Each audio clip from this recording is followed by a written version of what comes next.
also our head team physician, Dr. Jim Borchers, on the call. Appreciate everybody hopping on so quickly with short notice, but we felt it was important to give you some updates of where the program is based on our news yesterday. We're not going to be able to get to everyone's questions, so I will ask to keep them to one per person, but to open, excuse me, to open up some brief opening statements from each of our participants today. We'll open up with Gene and then go to Dr. Borchers and then Coach. Gene?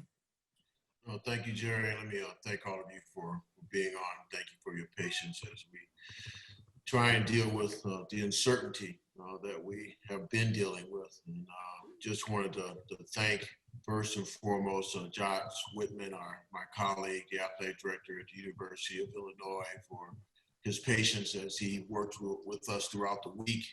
I want to thank our commissioner, Kevin Warren, as he in this office helped assisted us throughout this process. And I want to thank our partners at Fox as they worked with us deep into the evening with the potential opportunity to maybe play today.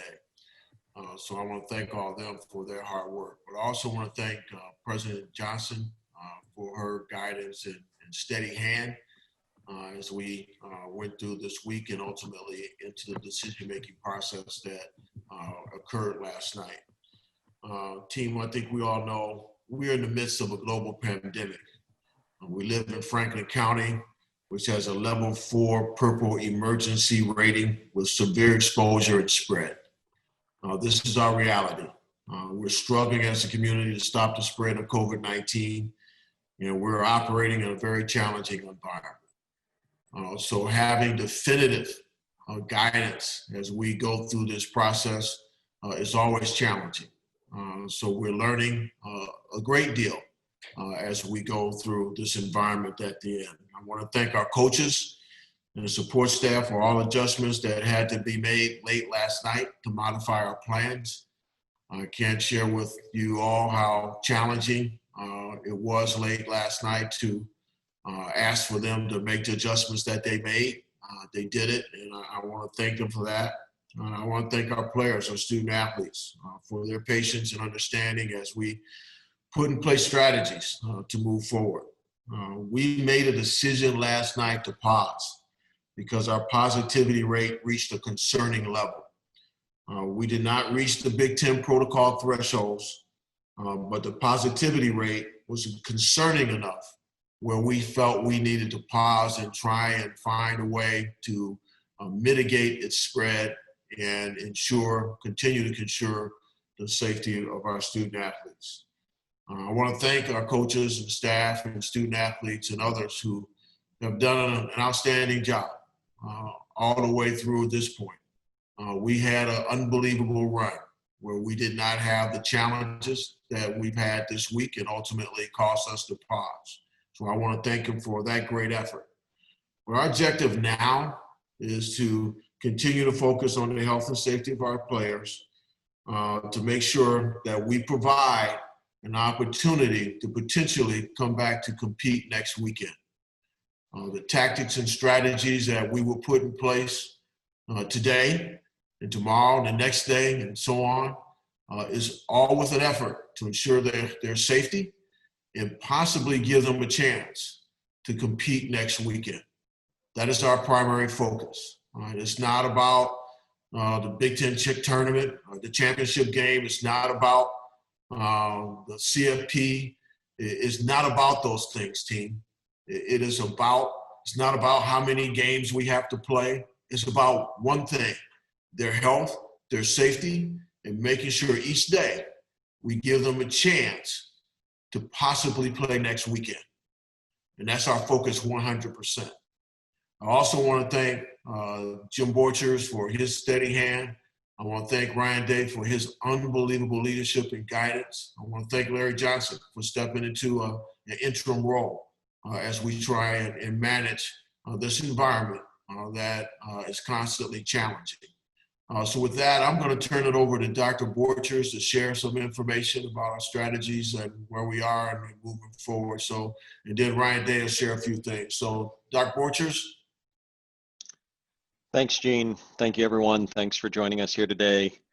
Appreciate Gene's leadership and appreciate all of you understanding just how difficult this time has been. As Gene has mentioned, we live in one of the most hard-hit areas of the country currently with COVID-19. As you know, Franklin County has been struggling with a significant increase in the number of cases per 100,000 individuals at now almost to about 700 cases per 100,000 individuals in our county, with increases in numbers of ER visits, outpatient visits, inpatient hospitalizations, the number of individuals that are getting COVID-19 outside of congregate settings, nursing homes and group homes and prisons and places like that.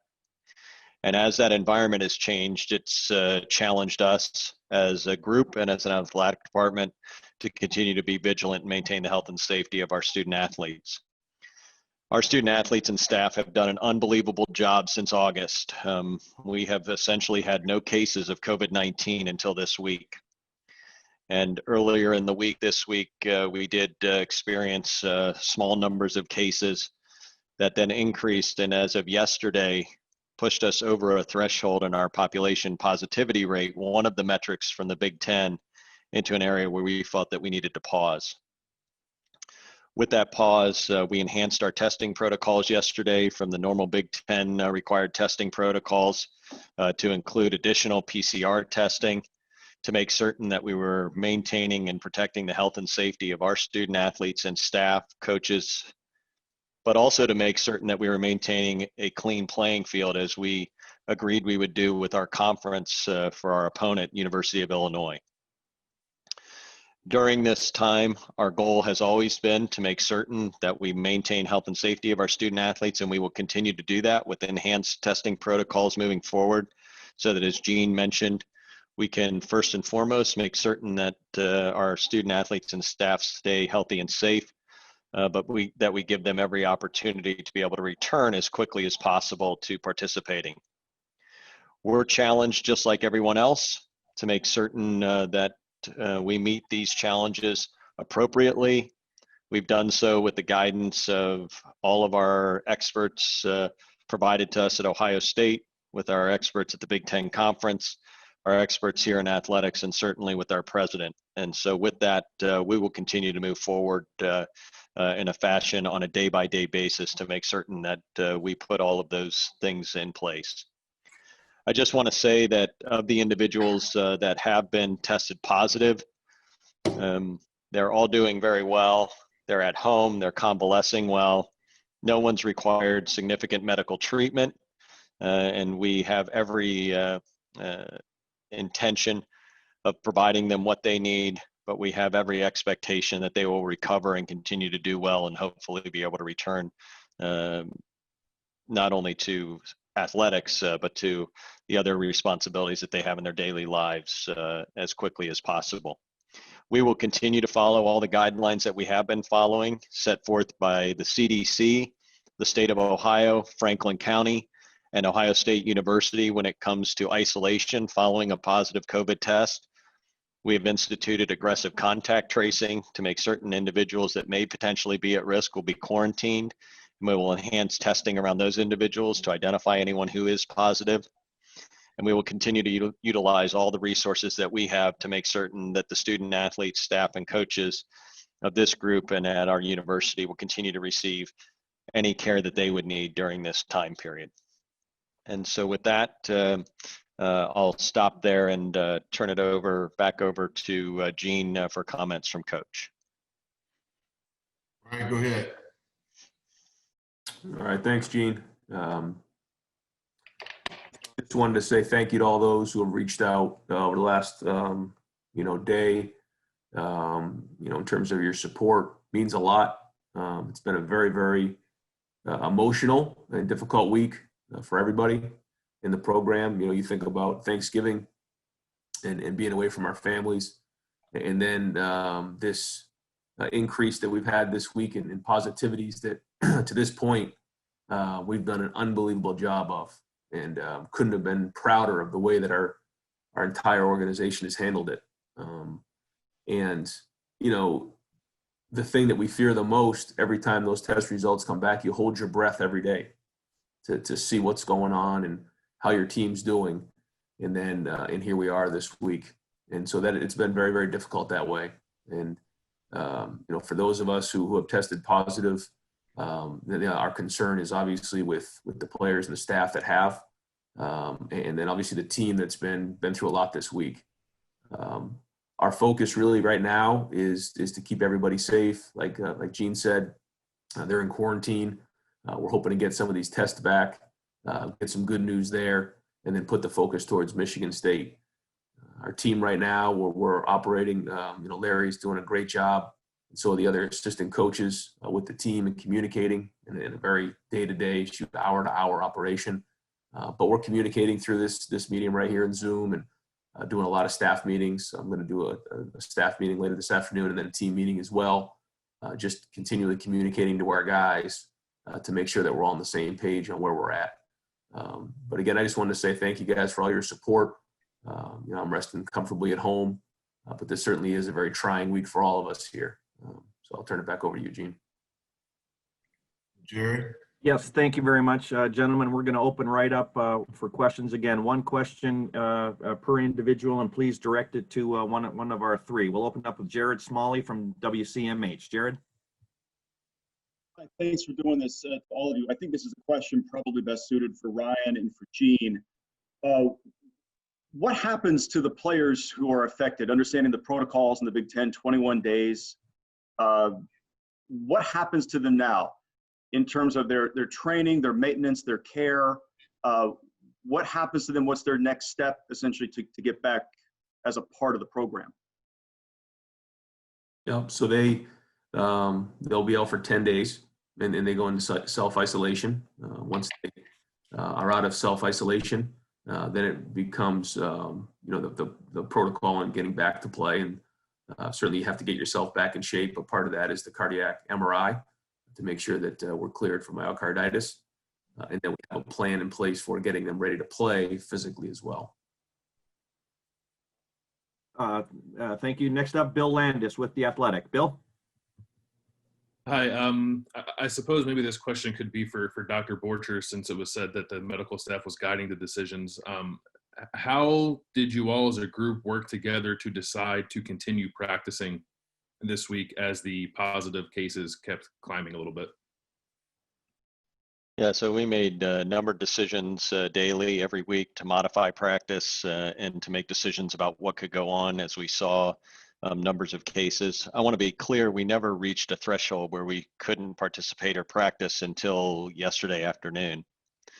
And so really, this is not something that was, going on Tuesday. This is something that really happened later in the week.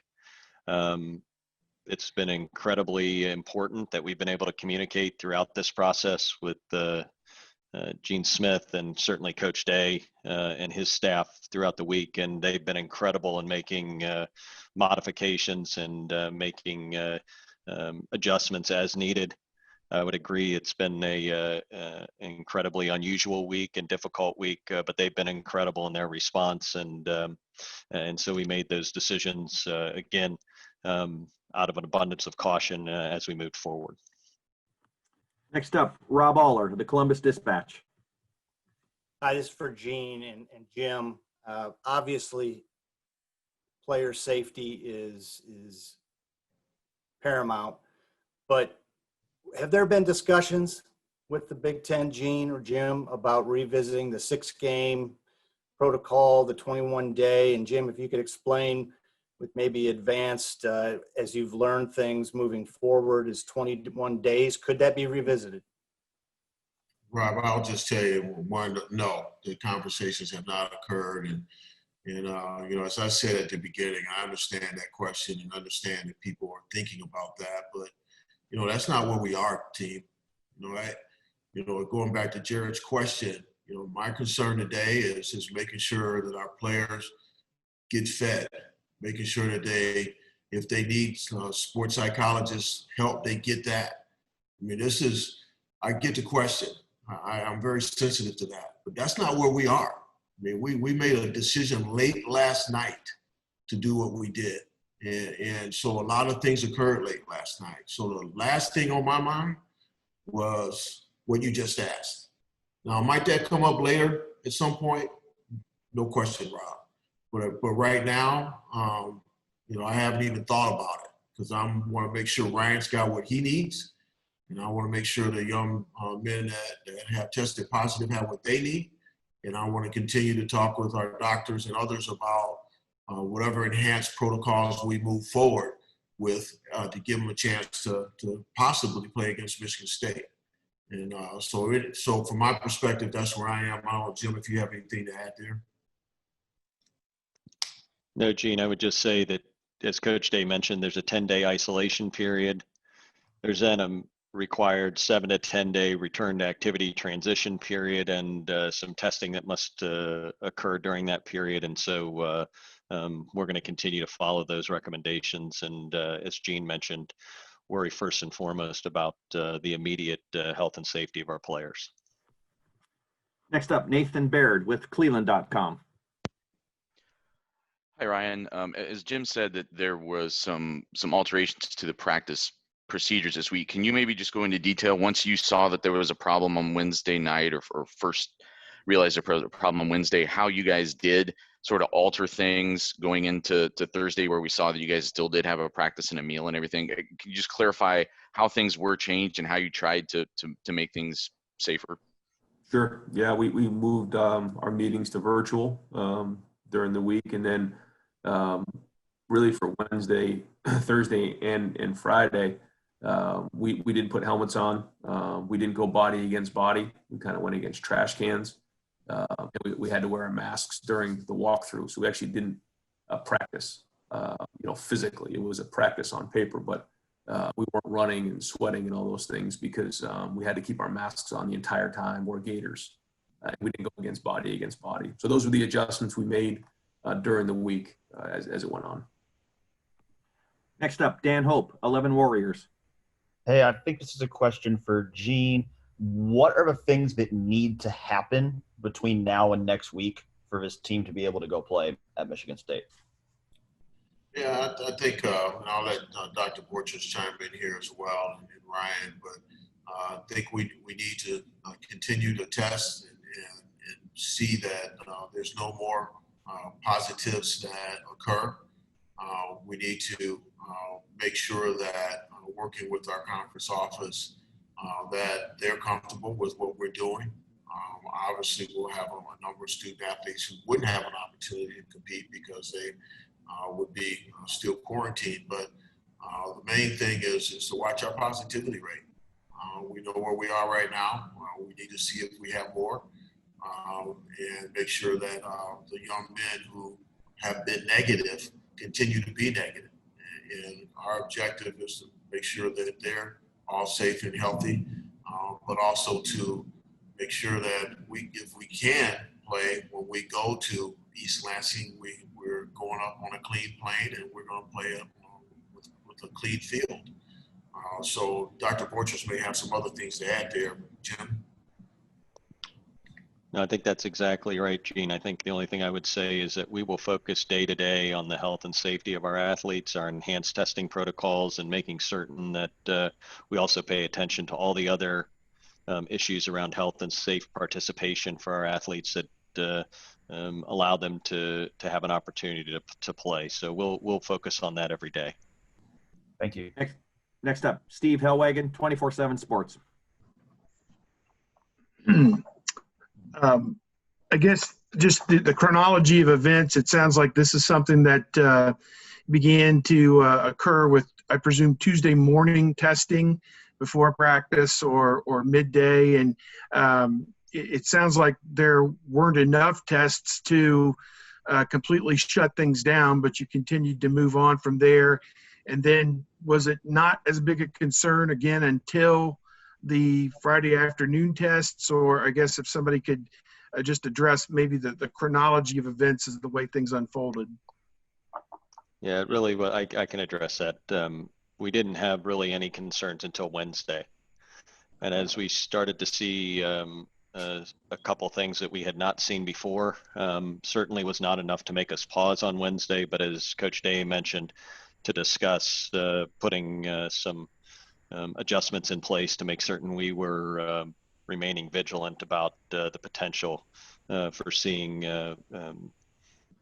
any increase in our positivity rate. But it really wasn't until yesterday, when we did testing yesterday and with enhanced testing yesterday, that we really got to a point where it became very clear that we needed to pause. And so unfortunately, this wasn't a decision we could make early in the week. This was really not a decision from my standpoint that could be made until yesterday. Steve, to give you a little bit more on that chronology, if you recall, we had made adjustments on Friday to fly up on Saturday morning. I think you knew that, and we felt that we could play.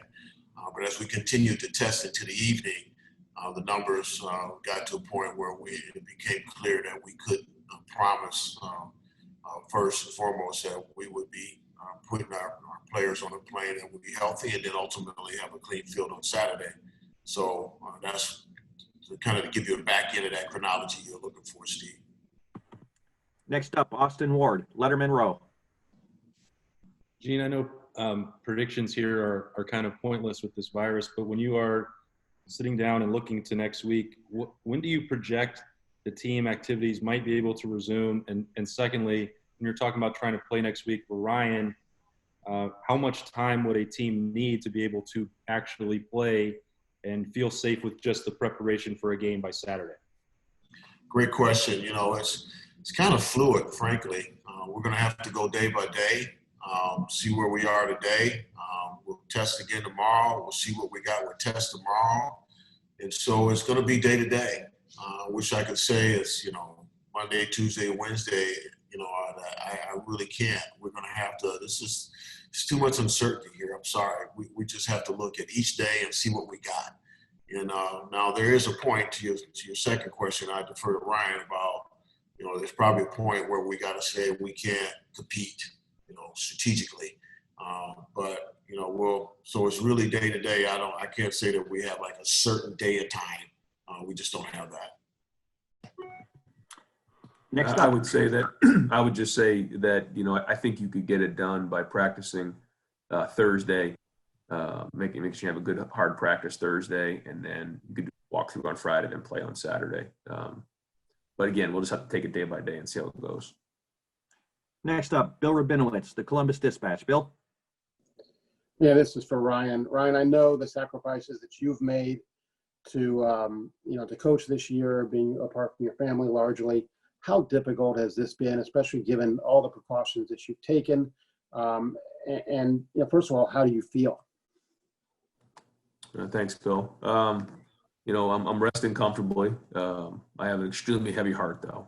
I mean, this is the sacrifices that have been made by so many, and the anxiety over months and months and months of every day getting test results back to make sure that the entire program is safe, and then experience it this week, Thanksgiving week. I can't sit here and tell you it's anything other than really, really hard.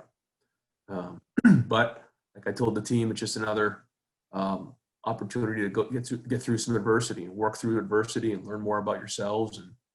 And that's the only way that I can really describe and put a positive spin on it right now, because it isn't fun. Nothing about this is good, but I guess it's just going to make us tougher. It's going to make us stronger.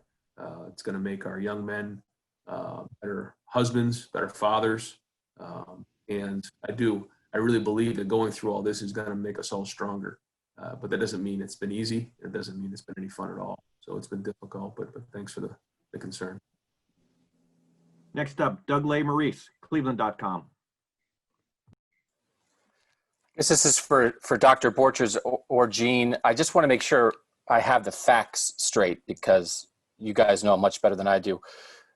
You did cross a threshold for one of the Big Ten numbers, but not both. I know there's the 5% number and the 7.5. I feel like one of those was mentioned in the course of this discussion. I just want to make sure we have those facts correct. If you could make sure we don't report this incorrectly on maybe what was a Big Ten threshold and what was not a Big Ten threshold. Yeah, so Doug, we yesterday did go beyond the population positivity rate threshold that was set forth by the Big Ten. And we have not gone beyond the test positivity rate threshold that was set forth by the Big Ten. So we were not in a position where, as you know from the medical subcommittee, where we would have been forced to stop and pause for 7 days. As we made those decisions and put those thresholds and guardrails in place during that time, it was obviously there for that reason, but also to give institutions the opportunity to assess the situation and make decisions that are best for their situations. And that's what we did yesterday, is we had to make that decision when that population positivity threshold was crossed. Thank you. Folks, we have just about 5 more minutes. Doug, I'm sorry.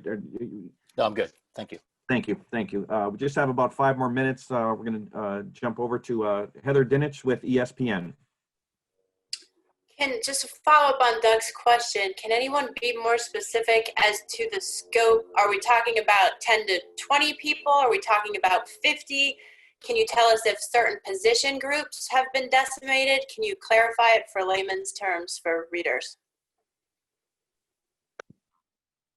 Yeah, so Heather, I'm not going to give you specific numbers because we want to protect the privacy of our individuals, and I would ask everyone to do that. This has been a really tough time for them, and we have no pattern that's been identified amongst these numbers of individuals. We have no one specific position group or one group of people that were, identified as a cluster in this. The positives are, out of our total 170 individuals that are in our tier 1 congregate group, which includes staff, coaches, and players.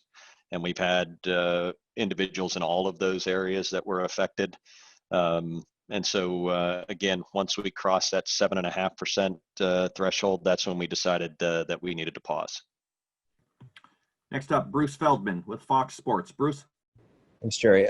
This question for Gene and Dr. Borchers, and maybe this is a little bit of overlap with what I think Austin asked earlier, but if you guys have no more positive tests this weekend in the team, how soon could you guys be allowed to be back in the facility?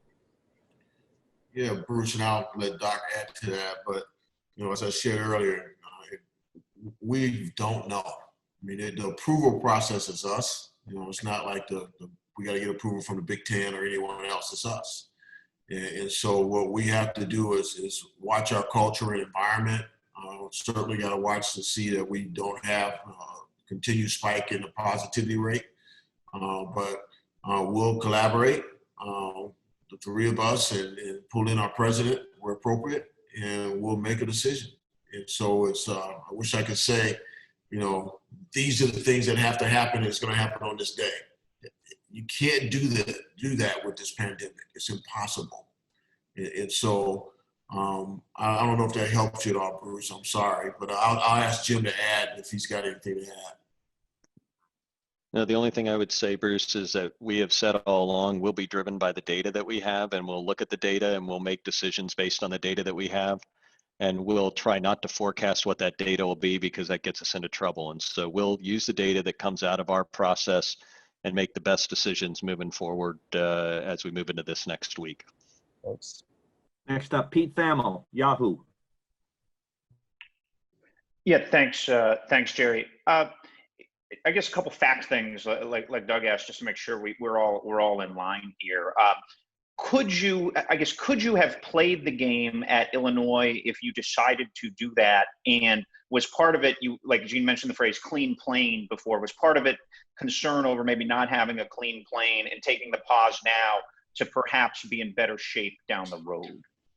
And one other fact thing, like for Ryan, does your timeline allow you to be back to coach against Michigan State?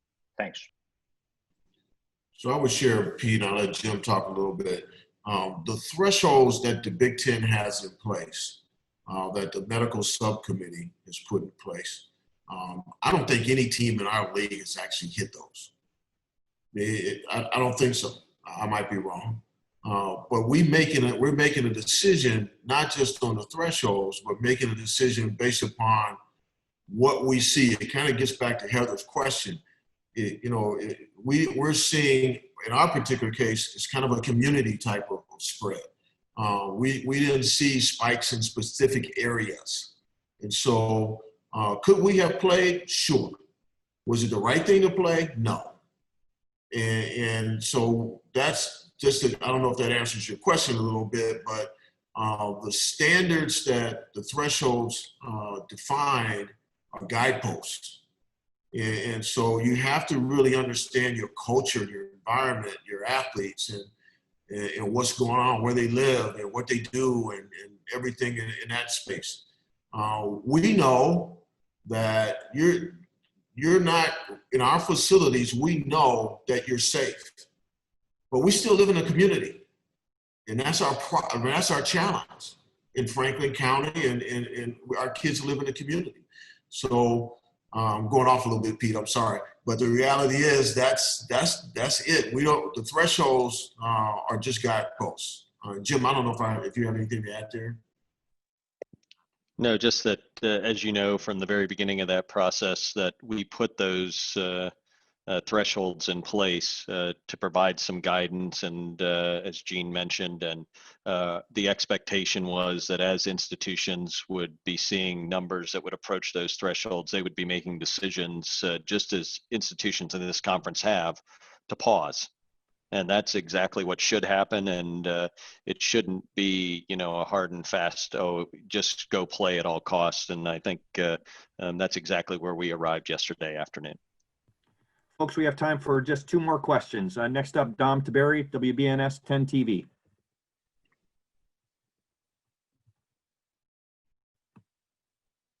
Dom, sorry, I couldn't get unmuted.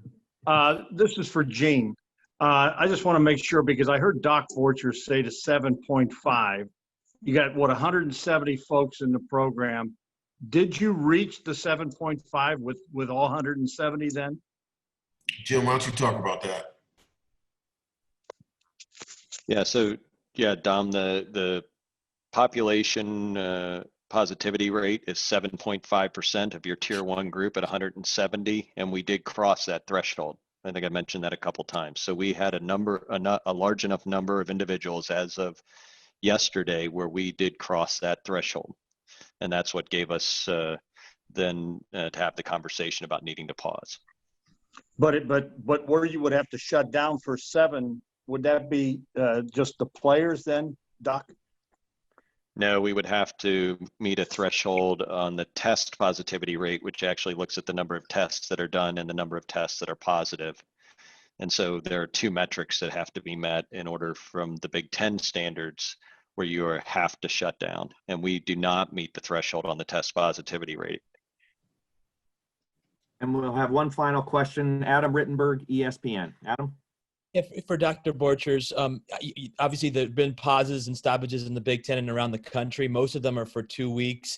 They usually take 2 games off the schedule. I'm just curious, because you guys are at the population positivity threshold, maybe not the team one yet, does that give you any more confidence it could only just be a 1-week deal? Or how much do you look at just what's happened around the country that these are typically 2 weeks before a team can get back to activities? We certainly have looked at data and looked at what's happened, at other teams, but again, to try to forecast what's going to happen tomorrow, let alone what'll happen for this next week, I can't do that. All I can tell you is we're going to continue to test. We're going to continue to follow the data with our group, and we're going to move forward appropriately. And so do I think it's going to be 3 or 4 days or 3 or 4 weeks? I don't know, because I just don't know what we're going to see. But we certainly saw enough that we had to pause. And my hope is that we're going to get our student athletes back to competition as quickly as possible. Dr. Borchers, Coach Day, thank you so much for your time and for sharing some additional insight for the media. Very important insight for them this morning. I really appreciate your time. Members of the media, we'll end this now, but I would like to just echo the thoughts of everyone, all 3 of our individuals on this call, about respecting the privacy of our student athletes and the members of this program. Obviously, it's a very difficult time, and we do ask that the privacy of the student athletes is respected, and that of their families too. We will be as helpful as we can be from a communications and from an athletic department standpoint with keeping you up to date with information as we get it, and that'll be the protocol. And again, we'll be as helpful as we can. And we'll appreciate all of your efforts to respect the privacy of everyone. So Thank all you for the hard work you do, and we kind of you as part of the family, and we felt we needed to do this today, even though all of us are slightly on edge, just to try and give you some clarity so you can do your jobs. But you guys are around our program constantly, and you know what we try to do. I just want to thank Ryan. I can't begin to share with you how hard his job is. I can't. I think most of you who are with him every week, periodically, you get it. But I can't tell you how hard his job is, particularly now. It's beyond describing. So I just wanted to share that with you because I know you get it, and ask that you continue to do what you do excellently at a classy level. But please be sensitive to that as we move forward. I have no clue what this afternoon or tomorrow will bring or next week will bring. I do know one thing. We have a great leader in him. We have a great leader in the rest of our coaches, and we have great kids. And our objective is every day is to help them, give them the opportunity to do what they want to do. And that's to play the game they love. It'd be easy to walk away and say, no, we're done, shut it all down, it's history. But we fight every day for them. And I want to let you know that in him, with what he's going through, team, I want you to understand that. And I know you get it. So thank you for listening to that last part, because I wanted to make sure I shared that. Wish he was still on the call. I'd see he had to jump off, because I would have preferred to have him hear it, because he's killing it, and it's hard for him. So just wanted to share that. So thank you for joining us this morning, and stay safe. thank you, everyone.